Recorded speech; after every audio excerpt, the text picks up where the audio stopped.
right. As always, with the timing of the universe, we just got to hit record here because the light is changing quickly and the snow is melting. I was trying to capture this very dramatic drip that was happening here. It's still happening. You can hear it making a bit of a rhythm on my umbrella. But, you know, there's always the eternal children screaming and cars revving and dogs a-barking. 10 dogs a-barking, it must be spring. Yes, 4 revving cars, 3 screaming kids, and a drip of a recent spring snow. Man, I'm just on it, writing the tunes today. I swear that was improv. But hey, I just wanted you to catch these wild and crazy boots. And then we're gonna get to it. I'm gonna come a little closer to you. Whoa, we're going on a ride, going on a ride. I'm about to introduce a very adorable guest star. I know my best friend is going to love this. She gave me this dress. Let me pick my wedgie subtly, / not so subtly. Ooh, I just got a big fling of snow down my... Bring in that Dion the leprechaun accent. I got a big thing of snow down my coat. Yeah, so my best friend gave me this dress, and I absolutely love it. I know I've shown you the black and white of this, but today's poem is the continuation of the poem we started yesterday. I just wanted to do them sequentially in the rare event you're watching these in sequence, but this is my favorite picture of us, and this is one in color, back when I had the red hairs on me head. And I just love this because I told this about the black and white one, but I'm going to tell you again because it's my channel. Day 79. I think I said twice in my poem yesterday 68, which it was 78. You get it. You're with it. But yeah, we didn't know this picture was being taken. That's just our genuine faces in that moment, being around each other. I know it's weird. It looks like we're looking right at the camera, but her mom had a boyfriend at one time who had a super fancy camera, and yeah, this was genuine improv, not knowing what was happening. Sorry, trying to get that picture out of the drips. I thought that this kind of melting of the snow was sort of symbolic. I know the subject matter of the poem is still heavy. I'm finishing last night's because it's like 30 pages long, so I was trying my best to speak fast, but obviously I kept crying, and I don't know, this felt kind of symbolic that this melt was happening, this warmth. First day of spring, and I thought, well, geez, I really should be doing a poem about the first day of spring, but I can do that tomorrow. Oh, she's texting me right now. She's texting me that she feels like a loser. I'm gonna share that. I shared a whole bunch of intimate stuff. She's not. She's the coolest person I know. She just texted me that. I can't believe it. Stop it, Cody. Stop it. I'm here right now telling you that you're the coolest person I know. Do you know how many people I've met? Thousands. I make it a point to meet someone everywhere I go. I can't not talk to people. You know that. I go to the grocery store and I try to make 3 new friends. And you are the creme de la creme, coolest of the cool. There's nothing losery about you. I've met so many losers too. I know how to spot them. But yeah, that's just all part of it, that we tend to do that to ourselves. I'm getting mad. I'm yelling at her, but I do it too. I absolutely 1000% do it too. So anyway, I'm gonna give you the rest of the poem from yesterday and finish it out. And I will say again, oh, my poem's getting so wet. It's okay. This is all part of what you do when you're doing it live and impromptu and wild and wily. But love this raincoat. Such a raincoat there never was. It's vintage. It's lovely. It just got me really wet because of that snow plop I told you about. Just can't stop being Seamus. I mean, not Seamus. He shit-talked that name. It's just the first thing anybody thinks of when they think of Ireland, I think. Oh, my dog's like onto a mouse, I think. Gizmo! Get over here. But Theon the leprechaun. I can't stop bringing him in. But I hope you can really appreciate the spring has sprung this lovely dress, which is a little tight in the chestal region, even for me, such a flat chesty, but it feels good. Oh, there's clumps of snow coming down. But so yes, I just really want the boots in it a little bit. Come here, Gizmo. Come here, baby. Introducing a really cute co-star here. Come on up. Come on up. Oh, he's so smart and he knows how to jump up. Let's protect the dress though. Let's get it on there we go. What a smart guy. Oh, hold your booty. There we go. He's got very dirty little feet, but I knew my best friend would love this. What a freaking cute co-star I have today. And we bought him, he's really furry right now, but we got him this this raincoat recently. Have you ever seen such a darn cute thing? If it like snows or we're camping or something. I just feel like we're really stinking cute right now, but we'll let his little ears go wild and free. Ooh, good thing I put this just close enough to myself. But yeah, I'm gonna go ahead and give that same trigger warning from yesterday. I know it seems like we're really upbeat right here, right now. Wanted to juxtapose the heaviness of my poem with some beauty. Just give you a little beauty in the background, because that's what life is. It's juxtaposition. It's decision after decision. It's derision. It's incisions sometimes. But that's what it's about. My best friend and I know too much about that incision part of the game. But we're in it still. We're in it. And gosh damn it, we've gone through a lot of levels and had those Mario chomper fly traps chomping at us severely. But we're still in it, guys. So, yeah, I'm just gonna go ahead and give that same trigger warning that this does. First bugs of spring. No, least favorite part. That's not what the trigger warning is. But this poem does deal with a traumatic medical event, a near-death stroke, blood clotting event, and generally some heavy feelings about life and surviving it, and almost not surviving it. And oh, this guy, he's a good guy. He's like, are you in my light, Mom? Are you in my light? Get out of my light. I feel like I'm not in my own light. Like I don't know. I'm not sure where the best lighting is, but it's like we've got Gizmo firmly on the lap here, and he's got dirty feet, and we're just gonna go with it, guys. We're just gonna darn well go with it. I do feel like it needs to be like just ever so slightly more intimate though. We're just going on a really wild ride. Don't worry. You already saw the boots, so I'm not gonna worry about cutting them out, because I just need to feel close to you all right now to be sharing this rather heavy stuff with you. But yeah, if you didn't tune into yesterday's and you're watching this one, go back and watch yesterday's. It's very long, but you just may find knowledge or comfort or, I don't know, deeper understanding in it. So that was the beginning of this poem. Today is the continuation. And it's getting really wet at the bottoms, but that's okay. We're live, we're real people. We don't edit every 2 seconds of this to make it seem flashy. We just start, we're realies over here, Gizmo and I, and I'm in the splash zone here at Waterworld, folks. Wherever I just scooted to, it's the splash zone, but it's okay. That's part of the adventure and the pulse thumping. I saw yet another movie the other day. I started crying in my video yesterday talking about how I wish I could have the money to make a film about my best friend and I, you know, the likes of which they spend on just terrible, awful films that are just dog vomit, really. Sorry, but I think that's a kind of a pretty big category right now. So anyway, I just found it hilarious that they can reuse the same intellectual property and the same artistic content so often. The high octane, they never cease to be able to use that.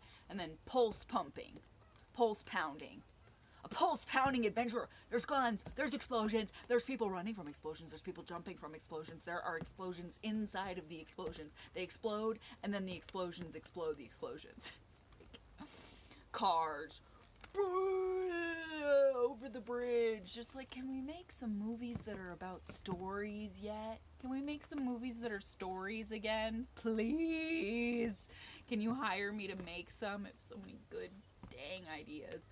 But anyway, I do. I wish I had that money to make the coolest film ever about my best friend and I. And yeah, and I could spend a fraction of the money and give you way more stuff for your soul. But it's okay, I'll give it to you right now. How's that sound? How about that?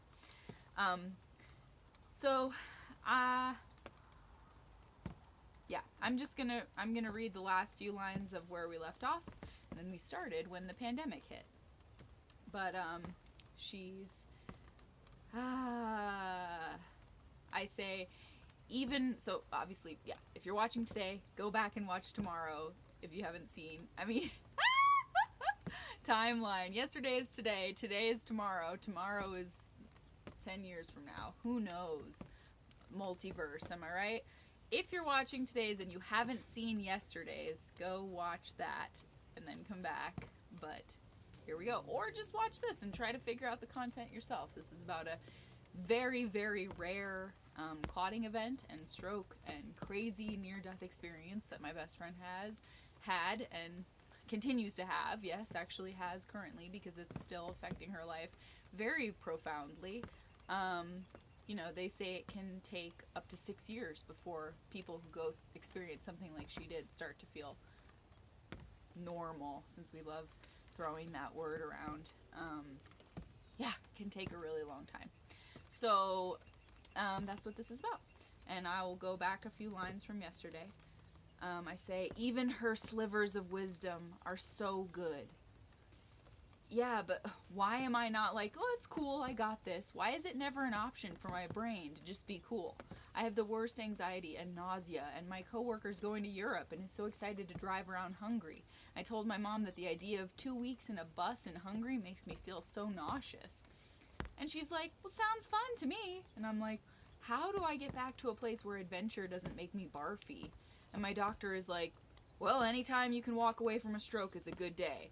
And like, yes, for sure. Holler, word to that. But also, like, is my life ever going to be the same again? So then, the pandemic hit.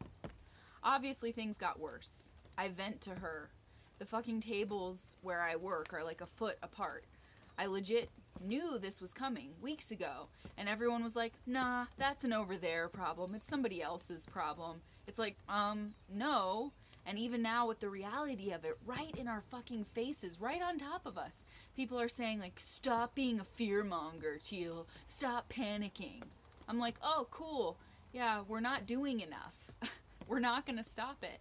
Saying that very plainly and calmly, but, like, we're not doing enough. And then I get chastised, like, okay, we don't need any more negativity. It's so fucking backwards. I just want to feel all this, like, we're in this together. And I feel the total opposite. She, of course, responds perfectly. Oh yeah, well, people are hoarding shit for themselves, you know, and still doing whatever they want. I don't feel like I'm in anything with anyone most of the time. We question what we're doing daily. She even brings me out of my heavy darkness. Amazing. She responds to my hopelessness with, yeah, I guess we can just be like, well, we made it this far, so that's pretty cool. Have spring coming up, and we can just appreciate that we're here and able-bodied somewhat to take some walks and feel the sun. That's a lot to be said. I'm honestly getting into this can't do anything time.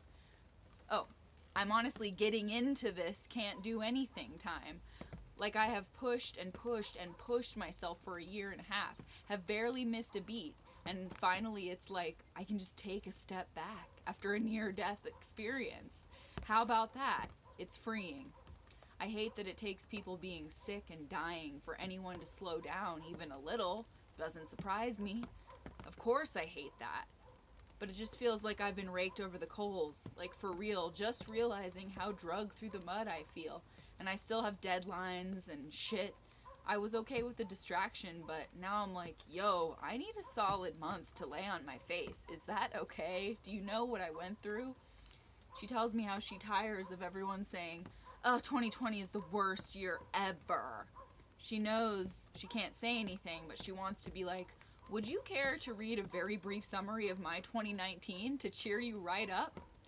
She helps me, but she still falls into the darkness too. Oh, this dog. It's always like this. It's okay. She helps me, but she falls into the darkness too. Not sleeping. Dude, nighttime brings out the boogeyman, she says. Boogeymen. Oh, it's okay. That's a snow. That's a snow. It's okay. We're safe. We're safe. Nighttime brings out the boogeymen, she says. Don't know what we are waiting for. Like, why am I not doing anything to make my life better? I'm like, beat up feeling busted. Sure do miss being 16, thinking I had shit all figured out. Oh yeah, there were dark times sometimes, but much easier to swallow and forget for some fun in the sun. People were dicks then too, and I hated most people then too, but sure was a lot more hope in my heart. Now I don't like looking in mirrors or dressing up, and I live in this fragile body, and it's just like a major spiral. We hold each other up in this madness, and I think a lot of the same things. Yeah, I just don't miss all the shit you're supposed to do or supposed to want to do, she says. Like, it all seems so unnecessary now, like shopping? Feeling bad about myself while shopping? Don't miss shopping or stale, fluorescent lit stores. I don't miss forced interactions. She's the wisest person I know. Shower time, where I go to pray and wish away my day. I hope I can continue to avoid people, she texts. She tells me, I'm past the cute part of quarantine. Like, let's be honest, I'm not making any more fucking banana bread. Woo! She's also the funniest person I know. I went off a bit. Everyone's just like, cool, let's all bike like we've never let's all bike like we've never biked before and jump back into our tea and bath bombs and Botox and lash extensions. We saw legit like 15 bikes almost hit a runner on the trail.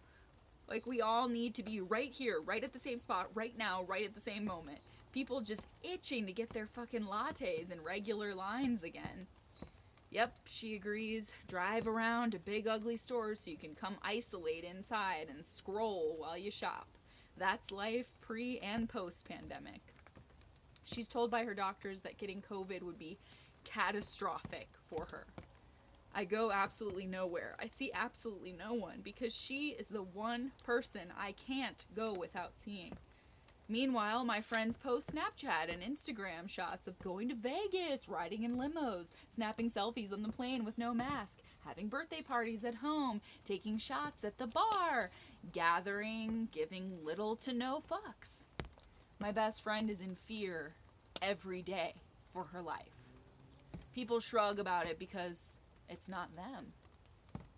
We're frustrated that no one can slow down still. Yeah, so dumb the way society is set up, she says. Like, do people need to be waited on? Not as much as they are now. I know that for sure. We often dip into the dread. I'm just so afraid of wasting any time when I'm well enough to be out living, she says. So much anxiety about, like, it all going by quickly and being old and grumpy, feeling like I have rocks in my shoes because my feet are so worn out. I also want everything, so I try to stay off the internet because it's like then I can never decide on one thing and then I get nothing and then I feel crazy and needy and I want that thing that I didn't get. I feel so wanty and I start in on wanting to look better and have a better house and cooler furniture and cooler decor and vacations and cars, and it's just on and then I feel bad about myself and where I am in the world. With my stove that doesn't work and the mice in the walls, like, it's never going to be good enough until I'm like Lala, sitting in my mansion with my fake face and my sugar daddy is bringing me endless gifts and private jet vacays. It's horrible. It's horrible, that wanting. Because I'm like, man, those people are really living so much more than me. That's what I think. I agreed, but I add, yeah, right, but then it seems like lavish becomes the new boring and on and on. And then you just need more and more, always. Wonder how anyone gets old and feels okay about it, she says.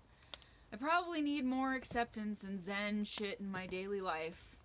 LOL, time to shut down the scroll machine already. The isolation just gets tougher. It feels so hard. I've lost touch with a lot of life, she says. Like I feel weighed down and heavy almost every moment. And it's not like that bad for me right now compared to what it was, really. But the threat of blood thinners and the threat of strokes and pulmonary embolisms and the threat of corona and the weight of my family all getting older and alone, it's like I don't know if I'll ever recover my memory or brain function fully. I don't know if my knee will ever correct or if my arm and hand will ever work right again from devoting so many years to paperwork that didn't mean anything to me. And my period is coming and it's like I have some troubling anxiety. I've always been too serious. Like, why can't I be light and airy and peppy? What even is that? I don't necessarily think everything sucks. Like, it's a beautiful world. There's a lot of fun to be had. I know that. I was just born, like, contemplative and fearful and so serious. I've been observing people quietly since I was born, basically. Just never fully relax. Like, it's all okay right now, stupid brain. Just not sure why people want to be up humanity's ass so hard with their lattes and their speeding. Like, cool down for a minute. Just shut the fuck up and stop consuming so much and, like, get your head straight for just a second. Chill. So fucking accurate. She does brain therapy, physical therapy, mental therapy, work, meetings with lawyers, meetings with her bosses, reviews of her performance. And she still texts to see how I'm doing. She struggles to afford her Xarelto, and my friends still post pictures from inside their favorite bars. It's not their fault they don't know life like this. I just wish they had some sympathy for it, at the very least. Like Cody always says, I can't relate to people who can't relate, or at least try to. Even if they haven't been where I've been, most people haven't. That's cool, but could you try just for a second to find a scrap of relating? I hate the discomfort of feeling like the past feeling like the past, the fun, carefree part of life is gone. I can't even imagine being at a party with like 10 people and having any fun. LOL. Don't even know what I'm searching for because I hate drinking and doing drugs. I don't know how I could go to a club again and have any stamina.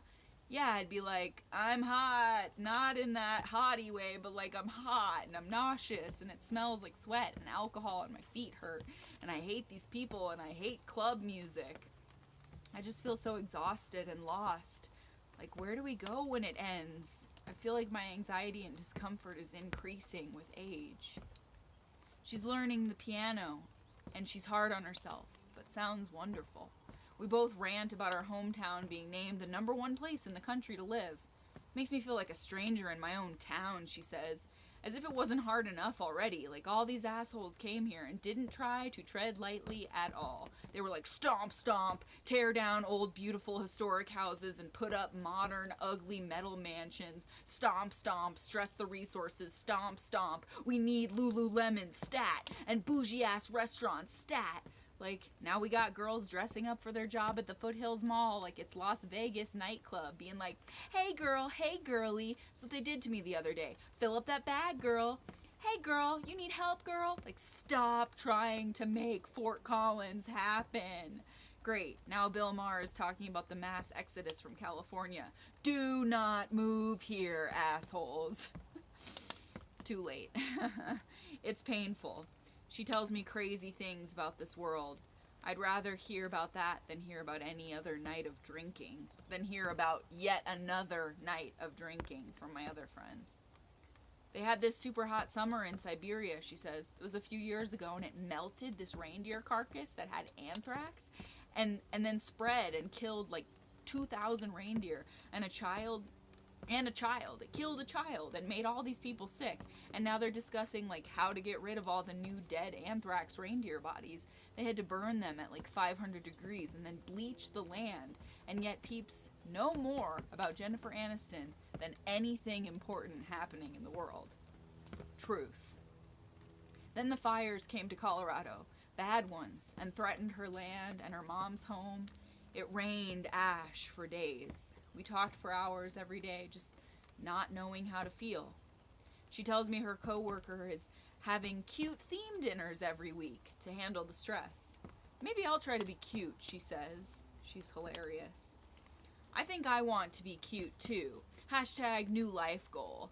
VCute.com, where you too can learn to be your very cutest self. We find little ways to laugh about things. She plays me Claire de Lune on the piano over the phone. I don't tell her, but it makes me sob, because they thought after her stroke that her brain could be badly affected. I'm so grateful every day that it wasn't. Her playing the piano is a miracle. She describes to me how hard it is that everyone thinks horrible things only happen to you when you take risks. But the night she had her clotting event, she was simply sitting in bed, reading one moment, and feeling like her life was slipping away the next. She tells me, I feel anxious sitting in my bed with warm tea, man, like even cookies and warm milk and a Christmas movie, and I'm terrified. The isolation gets to us worse and worse. I just see this cool shit people are doing on the internet, and I'm like, well, too late for me, because I can't do anything half that good, she says. Like, this chick does these glitter paintings, and they are so good. And I'm like, well, the art game has evolved beyond what I am capable of. And she's just like, well, I never took a class, I just wanted to paint with glitter. Like, okay, bitch, I've never even had a poop as easy as you're making this sound for you. Man, she's funny. Hilarious and true.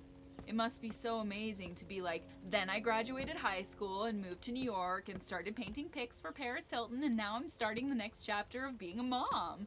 Like, it makes me crazy with bitter sadness, she says.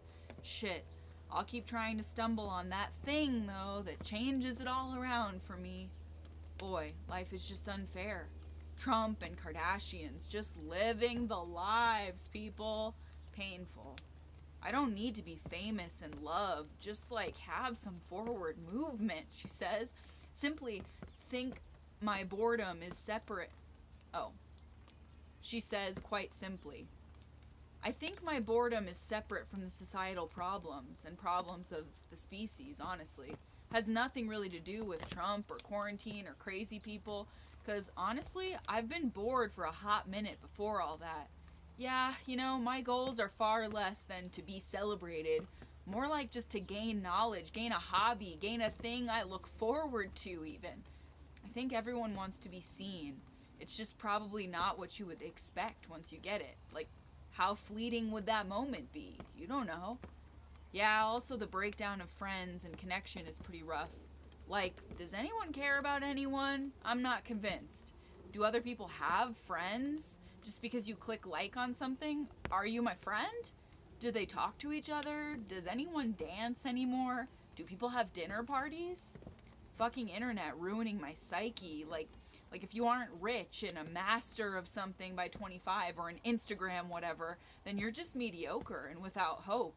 I just run through ideas in my head all day long and freak out about time.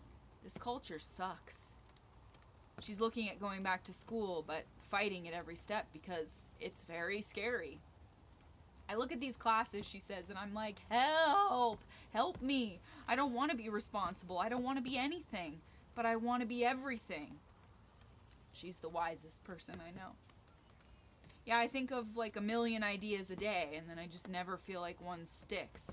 I wish I could come up with just one good one, she says. My phone likes to tell me about all these dumb bitches. This chick like started some nude magazine and got it out to the world by flashing her tits at the World Series. Like, oh, bravo. Now she's like, my magazine launches these models onto their OnlyFans careers. Like, help me. I can't compete with these people. I wasn't born hot or dumb or both. I just think I have more of a chance in public administration, honestly, than I do on OnlyFans. It's so annoying to be the person that actually has to work. Like, okay, all of these millions of people have verified accounts. Is anyone still going to be a garbage man? Will we continue to function when everyone is famous? Sometimes I just can't wrap my head around life and why we make all these priorities. Why we make all these priorities. She expresses to me the things that she can't tell others. just feel so cooped up, like maybe I'm fine now but won't be fine tonight, she says. And maybe I'll have a you-know-what, because I'm not getting any exercise and I can't leave and I'm trapped by this snow and I can't do it again. Like, I cannot live it again. And I just spiral because of that snow day in March 2019.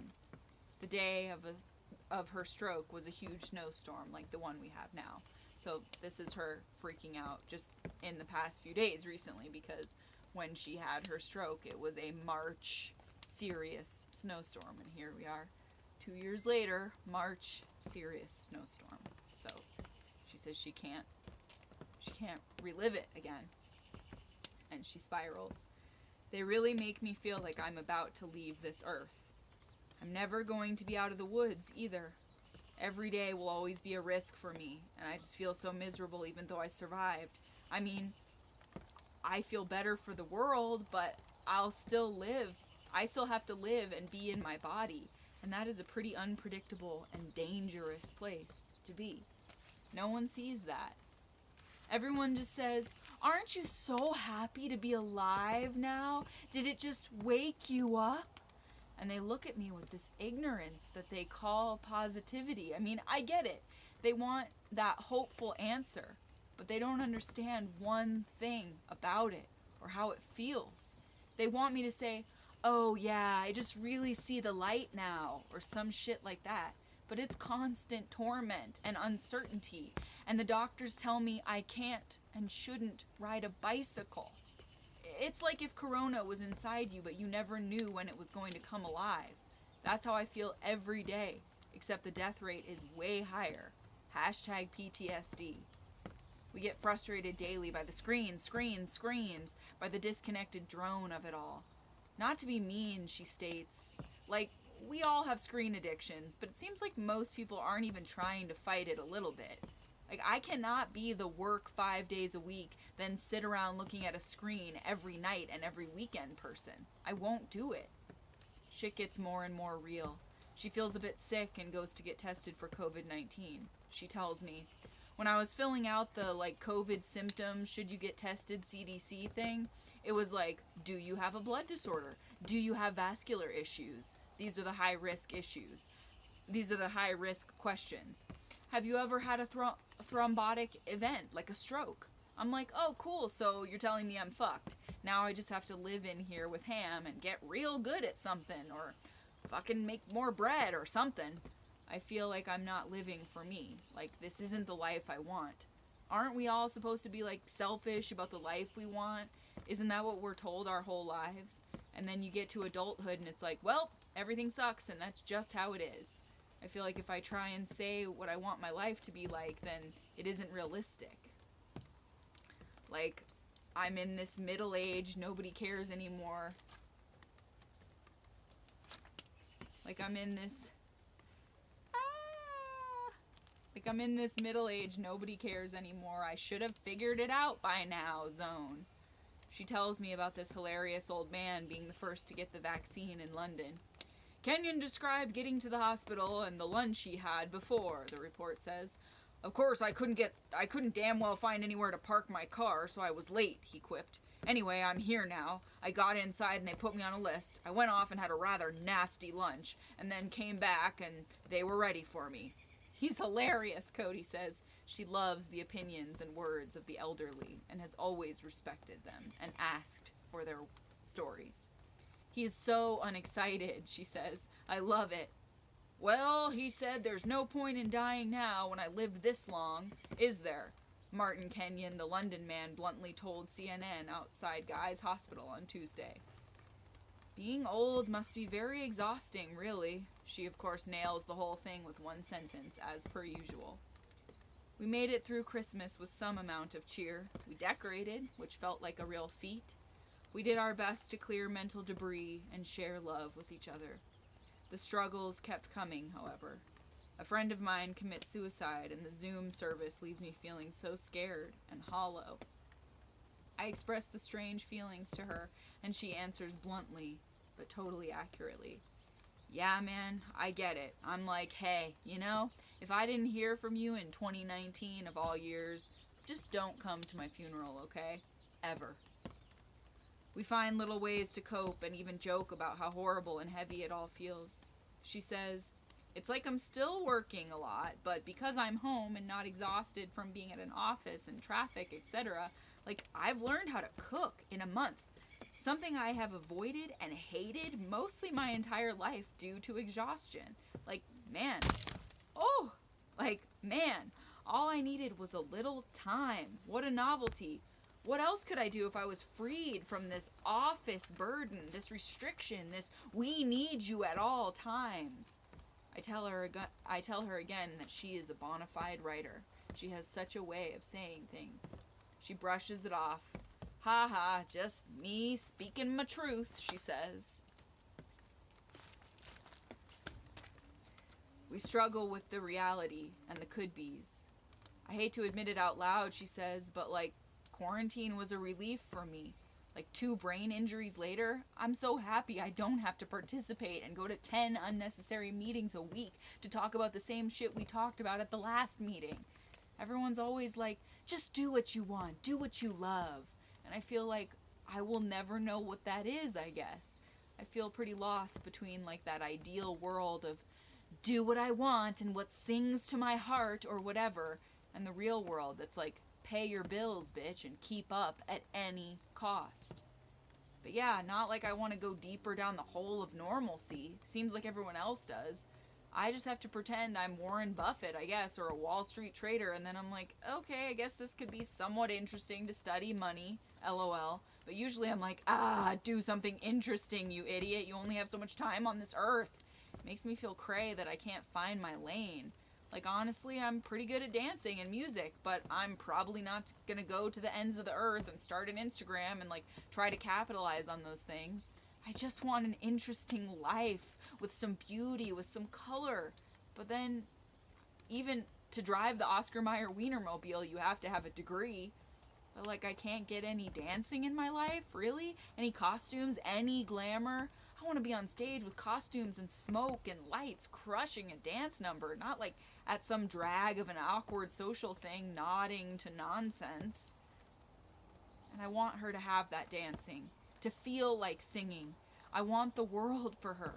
Theatrical smoke and celebratory bells ringing. I want us to wander in the rain again and feel young, or less strung along by the endless pressures and stressors galore. I want a turquoise seashore we can sit by and laugh a little, just a little more in her glass of the good stuff. Enough of these painful fucking challenges. Some fun and frivolous pilgrimages. Fun and frivolous pilgrimages. Dollywood bound, wearing fringe and butterflies, giggling like kids. I want to rid her of her constant aches, 'cause it's every time we talk I wonder, sincerely, whichever spiritual force is the CEO, head honcho up there, how much can one person really take? I'm asking you. I want to remove her burdens, but I have to sit with gratitude when I travel back to that horrible day, which I cannot believe was 2 years ago. I have to be thankful she was able to walk away from that nightmare, even though pieces of it cling to her still to this day. She's my absolute hero, and the greatest and funniest and most worthy and wonderful person I know. And a damn good dancer. What else can I say? Only, Cody, I love you. And we'll dance again, whether the onlookers judge us and give us a 0 or a 10, okay? We will play one day again, my dear friend. Yeah, when's the last time you played? Actually, I can tell you the last time we played. It was this summer, being so smart, hadn't been around anyone. Her and her boyfriend came and joined my boyfriend and I, and they brought her adorable dog, Hammy, which I've told you I hate Instagram, but I did start an Instagram for Ham. So at Hammy Famstagram, get on that, HAMMYFAMSTAGRAM, Hammy Famstagram. He's the light and the joy of the world. Gizmo's jealous. I promise I'll start an Instagram for you too, buddy. It's just very time consuming. I don't even keep up with it, and I say that. But anyway, they came over here and we... Oh my God. All right. If there's one thing my best friend definitely knows about me, it's that I hate incomplete goodbyes. Like, if she tries to get off the phone and doesn't say I love you, or it's like awkward, or we get cut off, like, I have to, I'm this way with everyone, but especially her. Like, I have to have the last thing we say to each other be I love you, and it has to be a complete goodbye. If it's awkward, if there's robot issues, then I freak out. And so I am so miraculously relieved right now. Oh my gosh, this guy's being cute. We gotta capture it. We gotta capture it. You being cute, bud?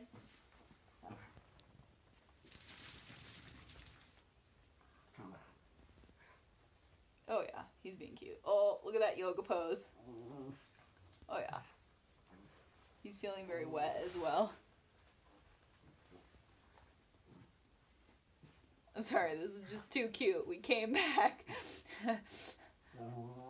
Oh, yeah. Oh, yeah. Oh, yeah. Feels good. Oh, yeah.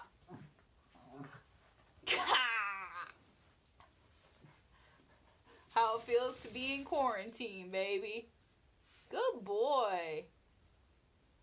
You love Cody, huh? And Hammy. You love Cody and Hammy. My cute little freaking guy. Unfreaking believable, that cuteness. So anywho, the miracle is real.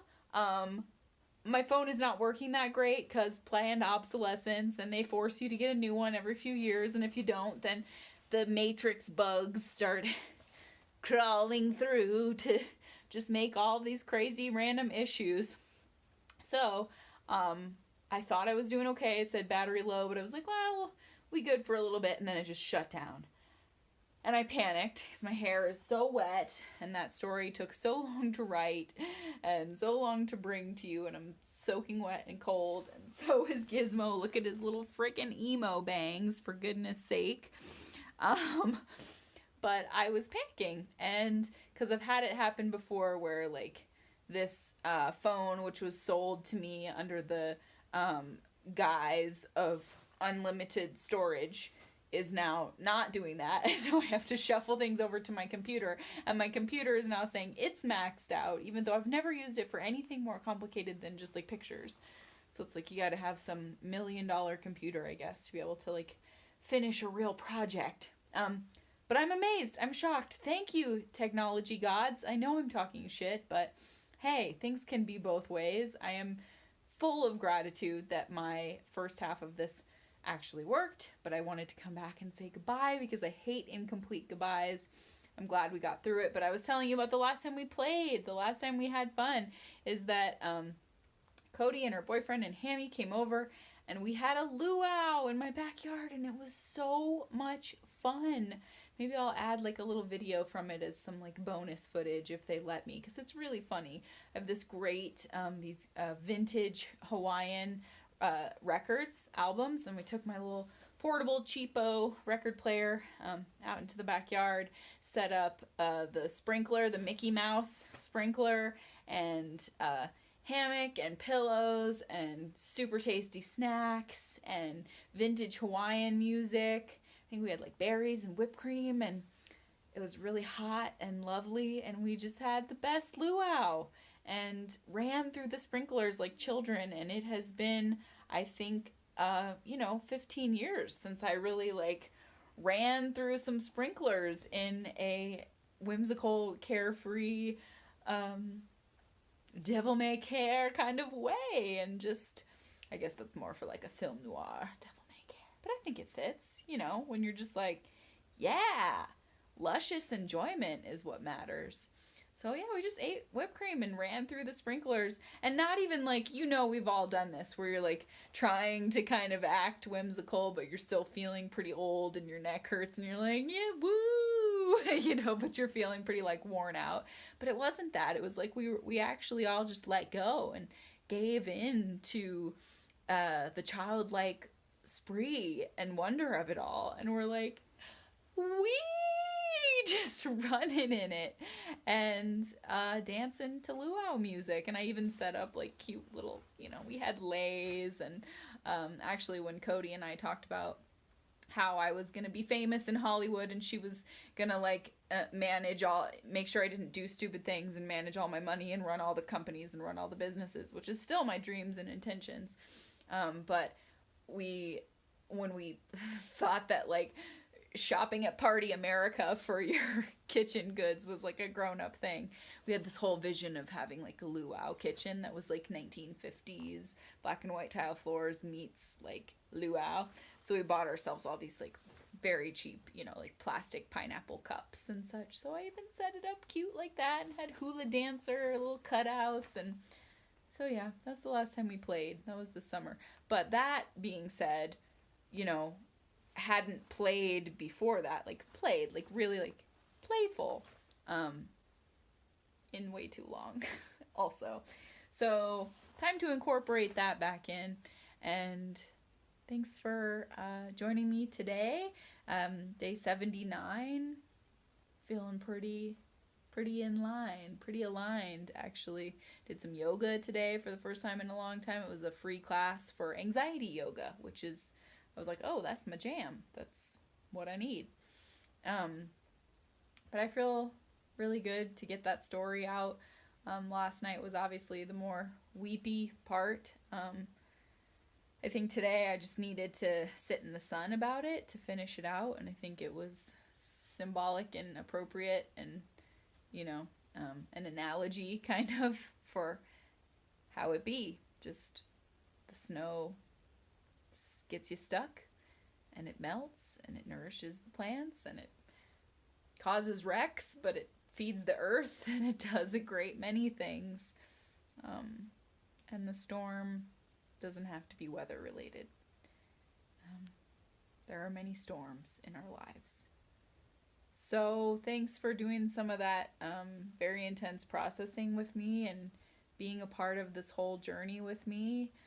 Even if you've only tuned in for snippets and snipples and dribbles of it, that still means a lot to me. So yeah, just had to come back because I can't do the incomplete goodbye game. The like, yep. And so me and this little freaking cutie will just see you next time. And love you, Cody. Love you the absolute mostest. We'll see you soon. Happy day 79. Thanks for being with us. Love you.